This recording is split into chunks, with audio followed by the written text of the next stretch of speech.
Salam sahabat-sahabat firman kehidupan yang berbahagia di dalam kasih dan kebaikan Tuhan yang melimpah. Bagaimana kabar saudara hari ini? Kiranya tangan Tuhan senantiasa memberkati dan melindungi saudara dimanapun saudara berada dan dalam situasi apapun yang sedang saudara hadapi. Sebentar lagi kita akan memulai saat teduh untuk mendengarkan firman Tuhan. Jadi mari kita mempersiapkan hati dan pikiran kita. Mari kita berdoa.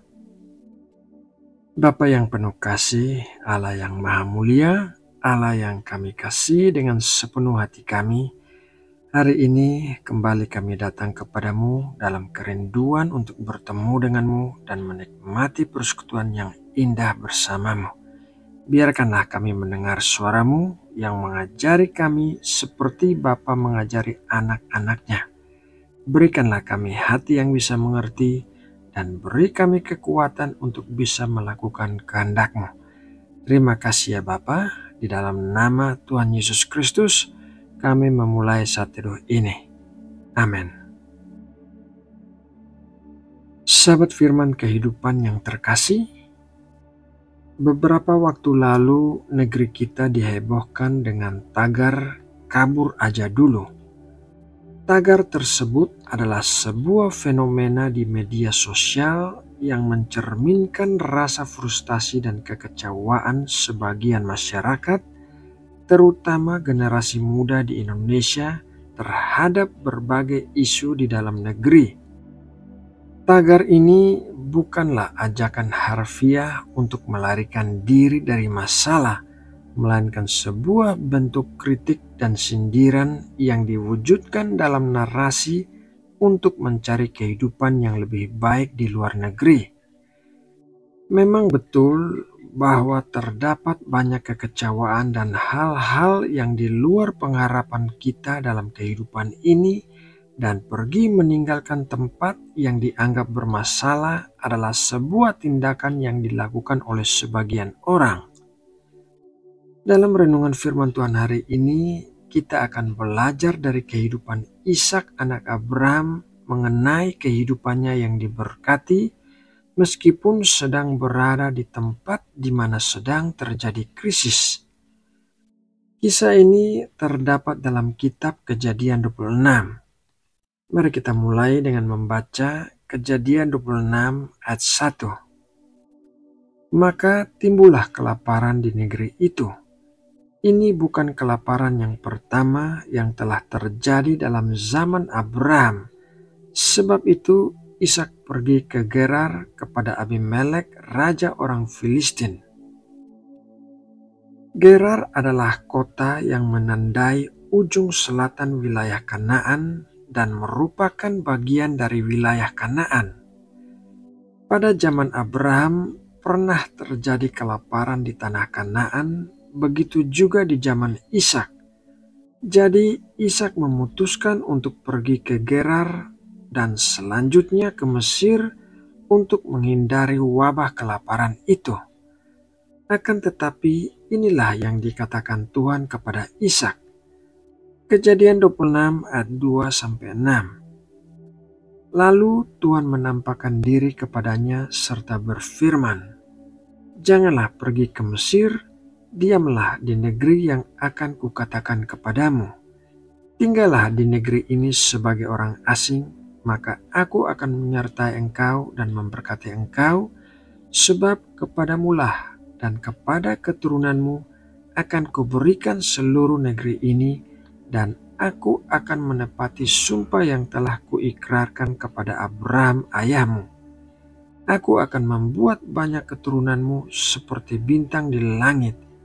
Aku akan memberikan kepada keturunanmu seluruh negeri ini, dan oleh keturunanmu semua bangsa di bumi akan mendapat berkat, karena Abraham telah mendengarkan firman-Ku dan memelihara kewajibannya kepadaku, yaitu segala perintah, ketetapan, dan hukum-Ku.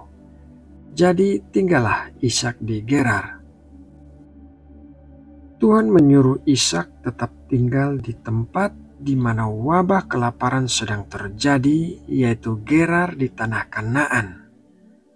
Perintah Tuhan ini tampaknya seperti sesuatu yang sulit untuk dilakukan karena secara logika tentunya orang akan mencari tempat yang lebih baik apabila tempatnya saat ini sedang mengalami masalah. Akan tetapi Tuhan mengajarkan kepada Ishak sebuah pelajaran yang juga bisa kita terapkan dalam kehidupan kita, yaitu bahwa Tuhan bisa memberkati dan memelihara hidup seseorang meskipun orang itu sedang berada di suatu tempat yang secara logika tidak memungkinkan untuk mendapatkan sesuatu yang baik. Barangkali ada di antara saudara yang sedang mendengarkan renungan ini yang berada dalam situasi yang sama seperti yang dialami oleh Ishak. Mungkin saudara bukan berada di tengah wabah kelaparan, tetapi berada di tengah kesulitan ekonomi, berada di tengah rumah tangga yang bermasalah, atau berada di tempat kerja yang sulit, sehingga saudara mempertimbangkan untuk pergi keluar meninggalkan situasi itu menuju ke tempat lain, sama seperti Ishak yang bermaksud meninggalkan Kanaan untuk pergi ke Mesir. Dalam situasi seperti ini, arahkanlah hati saudara kepada Tuhan dan bukalah telinga saudara lebar-lebar untuk mendengarkan suara Tuhan. Mungkin Tuhan berbicara kepada saudara sama seperti Tuhan berbicara kepada Ishak, yaitu agar ia tetap tinggal di tempat di mana ia berada, dan apabila saudara mendengarkan suara Tuhan, maka Tuhan pasti memelihara dan memberkati hidup saudara. Mari kita lihat apa yang terjadi pada Ishak selanjutnya. Kejadian 26 ayat 12-14. Maka menaburlah Ishak di tanah itu, dan dalam tahun itu juga ia mendapat hasil 100 kali lipat, sebab ia diberkati Tuhan. Dan orang itu menjadi kaya, bahkan kian lama kian kaya, sehingga ia menjadi sangat kaya. Ia mempunyai kumpulan kambing domba dan lembu, sapi, serta banyak anak buah, sehingga orang Filistin itu cemburu kepadanya. Perhatikanlah bahwa Ishak menabur di tanah yang sama di mana sedang terjadi wabah kelaparan, dan dikatakan bahwa ia menuai 100 kali lipat sebab ia diberkati Tuhan. Melalui ayat Alkitab ini kita bisa belajar rahasia menuai meskipun di tengah krisis, dan rahasia itu terbagi menjadi dua bagian. Bagian yang pertama yaitu tetap berusaha. Banyak orang berkata dan percaya bahwa Tuhan adalah sumber pertolongan bagi mereka. Ini adalah pemikiran dan kepercayaan yang benar. Tetapi dalam prakteknya, orang hanya duduk diam menunggu pertolongan Tuhan tanpa melakukan sesuatu. Berbeda dengan Ishak, ia mengerti prinsip firman Tuhan dalam Kejadian 8 ayat 22. Selama bumi masih ada, takkan berhenti-henti musim menabur dan menuai, dingin dan panas, kemarau dan hujan, siang dan malam. Oleh karena itu, Ishak mulai menabur meskipun di tanah yang sedang dilanda wabah kelaparan. Sangat menakjubkan bahwa di tanah yang paling kering dan tandus sekalipun ada tumbuh-tumbuhan yang bisa hidup seperti kaktus, pohon kurma, zaitun, dan lavender. Tuhan setia akan janjinya. Tuhan memberkati orang yang mau berusaha. Tidak ada yang mustahil bagi Tuhan. Ishak menabur di tempat di mana orang lain melihatnya sebagai tempat yang sulit, tetapi Ishak menuai 100 kali lipat di tanah yang sulit itu.